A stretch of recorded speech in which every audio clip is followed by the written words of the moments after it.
Hi, I'm Carly, and this is my crazy story. Before I continue, please like and subscribe. I was born to a single mom who worked very hard to raise me and my twin sister Blake. Blake was born with a rare condition that impacted her kidneys, and she was always sick. Since mom was busy juggling things at home and work, it was my duty to look after Blake. You can't eat milk with your hands. Drink it. Blake, don't chew on your gross shoes. Even mom was extra paranoid about Blake, and she hardly paid attention to me. Like this one time when I was 6, mom had to leave for some urgent overnight office trip, and she dropped us off at the neighbor's place. These are Blake's medicines. You know she drinks chocolate milk before sleeping, and I've also packed her favorite pink night clothes. Wait, where's my stuff? The bag's too small to carry both your things, but hey, I packed your toothbrush. You'll be okay, right? I wanted to say no, but mom already looked tense, so I nodded and she left. Everything was going great, but right before bedtime, I went to get milk for Blake, and I heard a huge thud. I rushed to see Blake lying on the floor with a bleeding nose. Apparently, Blake was jumping on the bed with the neighbor's son, and he thought it would be fun to push her off of it. Thankfully, the injury wasn't big, but when mom found out, she went ballistic on me. Carly, I trusted you to look after her. And I did. I was just getting her milk, like you asked me to. And she's okay, Mom. Everyone falls sometimes. Your sister isn't like everyone else. After that day, mom banned both me and Blake from participating in any extracurriculars at school or playing in the park afterwards like other kids. I was always stuck at home with Blake, so I never really got a chance to make new friends. And those at school joined clubs and got busier. I missed having a normal life, but Blake needed me more. Mom got more paranoid with time and took special care preparing food for Blake. I knew how tired she was, so I'd get by with frozen meals. And over time, I started taking comfort in junk food, eating candy bars from the hospital vending machines while I sat in waiting rooms for hours. By 13, I was much bigger than most girls my age. One time, our aunt was visiting us, and she hadn't seen me and Blake in a while. Look, I bought you girls matching outfits. Go on, try it. I'll just wear it later. What are you saying? Come here. Aunt pulled me to her and tried her best to fit me into the dress, but it barely got past my neck. I was so embarrassed, I went to my room and didn't come out till Aunt left. Don't be so sad now. So what if you're a little bigger? Easy for you to say. You don't have to wear clothes 3 times your age. You're thinking too much. Here, I got you these. Blake's health improved as we got older, and by 16, she was much better and put on medication to manage her condition. Soon after, Mom got married, and a year later, she delivered my twin brothers, Jake and Jonah. I was happy for Mom, but I could tell Blake wasn't adjusting so well. I want to pluck out my ears, they cry so much. I know for a fact Jonah hates me. He farted and gave me the stink eye. That one's a devil. I knew Blake didn't mean that. She just missed Mom since she was busier than ever. And I tried my best to make Blake comfortable, but she was constantly throwing tantrums and hardly ever helped me take care of the boys. Jonah pooped his pants again. Quick, hand me a nappy. Right. What's that? Forget it. Can you just warm up the milk? Actually, I don't feel so well. I'm getting a headache in my stomach. A stomach in my headache. You get the point, right? And when I asked Mom to hire a babysitter, she just gave me a lecture on money and expenses. My grades were getting affected too, and I was an overall mess. I knew it had something to do with my eating habits, so I started taking care of my health. I went for runs, ate better, and over time, I could see the results. One day I was jogging when I saw someone taking my picture, hiding in a bush. I caught him by the collar and dragged him out. What do you think you're doing? I just thought you were pretty. I'm good at taking pictures. Here, have a look. Wow, that's me? Yeah, whatever. But you should be asking me first rather than acting like a creep. I get it. I'm sorry. Can I make it up to you with some coffee? Fine, but I want a copy. Deal. Eli and I went to a coffee place close by and hit it off instantly, and soon we became good friends. He was into filmmaking and would always have his camera around his neck. Watching him, I got interested and tried my hand at handling a camera too, and it was love at first sight. Okay, so that's how you focus. Now look at that sunset. Beautiful, isn't it? Yeah, you know so much about the camera. It's really fascinating. I've always wanted to make movies, and I love the ocean too. I'll tell you a secret, I'm part mermaid. Oh yeah? Prove it. Eli got up from the rock he was sitting on and started doing an awkward dance, flapping his arms like fins. Okay, I believe you. Well, good, because I was afraid I'd have to splash you with my tail. Really? That was on your mind? Well, that and something else. With that, Eli jumped down and pulled me in for the most magical kiss. Eli and I started dating soon after, and I decided to make him finally meet Blake. So the next time he invited me out, Blake tagged along. But the moment she saw him, she burst out laughing. Oh my God! Where did you get that shirt from? Your grandpa's closet? Actually, yeah, he has a really good shirt collection. Do you like it? I can get you one. Ew, no thank you. I'd rather wear a tent than slip into something so cringe. Come on, Blake, that's not very nice. What? I'm kidding. I'm sure Ebola can handle a few harmless jokes. Eli.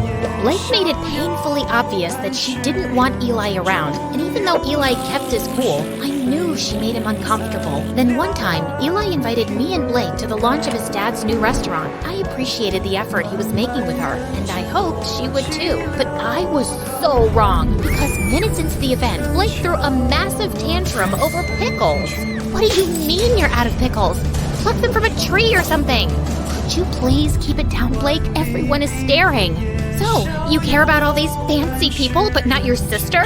No one understands me. I just had a very big lobster, and I feel like throwing up. You know pickles calm me down. This is such bad customer service. Hey, you have pickles, and you, and you. And then she started taking pickles off of everyone's plate till Eli intervened and dragged us outside. What's the matter with you, Blake? What? It's not my fault your party sucks. At least I brought some entertainment to it. Blake, let me handle this. Eli, I'm really sorry for the mess, but what? Your sister's not normal. And you are? You're so boring, if someone stole your identity, they'd give it up, because it sucks. You really need to watch your tongue. And you need to watch your hands around my sister. Guys, please. Before I could say another word, Blake started hyperventilating and fainted. We immediately took her to the hospital, where the doctors told me that she passed out from anxiety and high blood pressure. Thankfully, she was out of danger. I'm really sorry about Blake, but that girl's out of control. You've got to draw a line somewhere. You saw what happened, Eli. You can't just scream at her like that. She's my sister. I can't be around her, Carly. This is going to be a problem. I wanted to stop Eli, but there was nothing more I could say. Blake was my sister, and she came first. I didn't meet Eli for a few days, and a week later, he told me that one of his movies that I'd helped him with had gotten selected for a local film festival. He wanted me to come, but Blake was still recovering, and I couldn't leave her alone. But when he came back, he told me something shocking. Everyone loved the movie, Carly. One of the biggest film schools in New York wants to take us both in on full scholarship. How amazing is that? I don't know what to say, but I don't think Mom would let me go to New York, Eli. You're a great filmmaker, Carly, and you should give it a fair shot. And think about it. You could finally live your life on your terms. God knows you need it. I was numb for a second, and then I felt like someone gave me new wings. It did sound like an amazing opportunity. All I had to do was convince Mom, but when I told her, she looked at me like I'd asked her for her kidneys. Have you gone crazy? You can't move to New York. Your life is here with me and Blake. I applied to this marine biology course on behalf of both of you, and you guys got in on scholarship. This was always the plan, and it's the right one. But that's not what I want to do. I want to make movies. I'm really good at this. Everyone says that. Everyone or Eli? Who's Eli? Just this dumb boy she's dating. I'm sure he's the one who's filled your head with this sawdust. How can you even think about leaving me? I just want to do what I want for once. Can't you give me a few years from my own life? Oh, stop being so dramatic. And not another word about this movie business, Carly. You'll stay here with us. Is that clear? Mom left, and I turned to Blake angrily.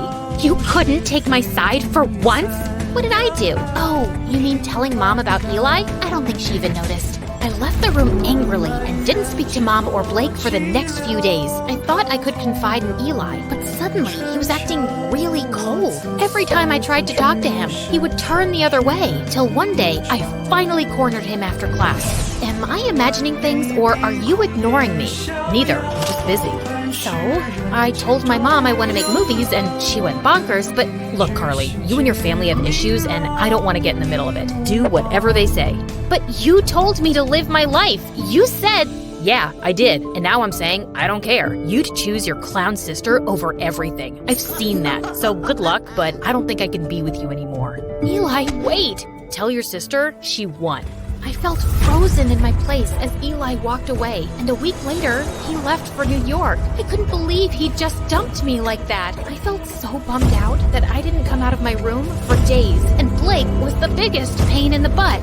Come on, we need to go shopping. It's painful to watch you in those pajamas. I'm not in the mood, but I am. Also, we'll have a nice lunch, watch a movie, just like old times. I said I'm not in the mood. Back off.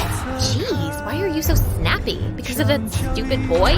He wasn't stupid. I loved him, Blake, and now he's gone.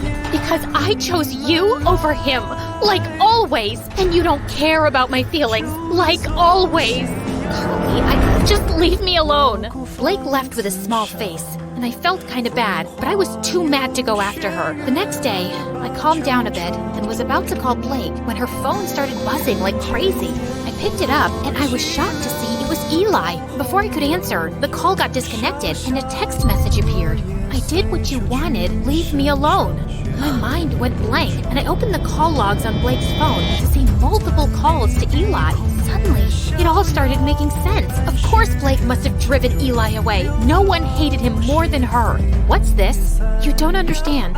Oh, I understand everything perfectly. You asked Eli to dump me so you and Mom could use me as your servant all my life, right?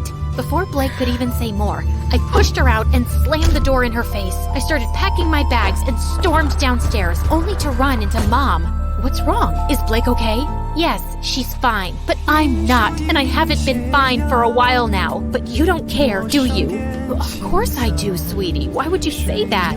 Because you never have. Not since we were kids. Carly, I knew you could take care of yourself, and you were the healthy one. And Blake, no, Mom, I was eating my feelings, and you didn't even see that. I got back to being healthy on my own, and you've stunted both my growth and Blake's. Hers by over-coddling her, and mine by always holding me back to be her guardian. And now, I'm done. I will go to New York, because I want to get away from you and Blake, and you can't stop me. I left home and booked a flight to New York. On my way, I called Eli and explained everything to him. He told me that he was proud of me for taking a stand for myself and welcomed me with open arms. We moved in together, and I was doing really well in my classes. Mom and Blake tried getting in touch with me multiple times, and even though I missed them, I needed my space. Eventually, they stopped calling. After graduation, Eli proposed to me, and I said yes.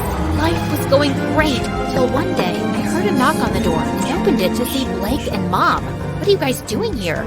Eli called us and told us about the engagement. Carly, I have a confession. It was me who convinced Eli to break up with you, not Blake.